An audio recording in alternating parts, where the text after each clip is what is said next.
In 2006, a book of mine came out, Redeeming Science.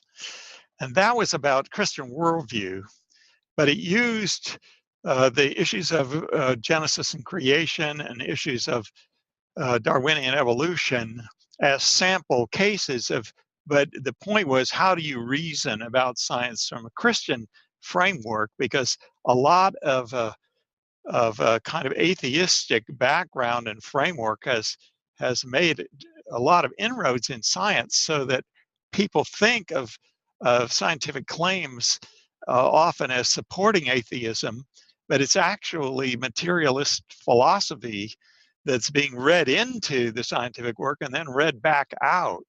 So that was addressed already in 2006, and I presented 10 different approaches to Genesis 1 and the days of creation, because I thought we need to recognize that the genuine Christian believers who respect the divine authority of the Bible have differed over really a long period of time. And so this latest work is not meant to call in question that aspect.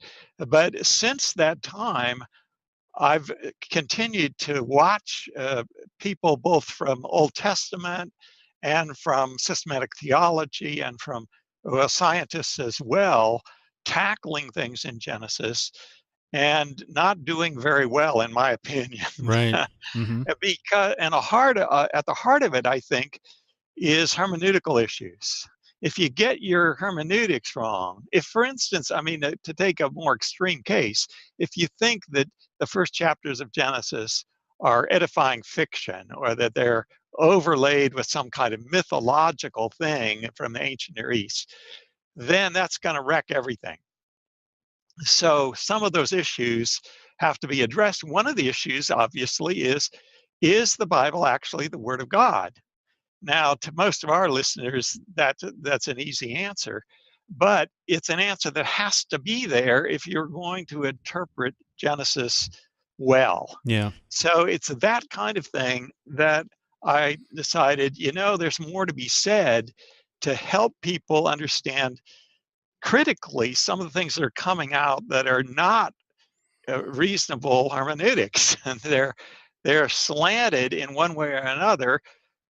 It's understandable in one sense because there's so much pressure from the culture, right? And there's scientists who think of themselves as Christians operating particularly in biology, and some of them never question, as it were, the overall paradigm, the overall framework, which is of purely immanent random processes with no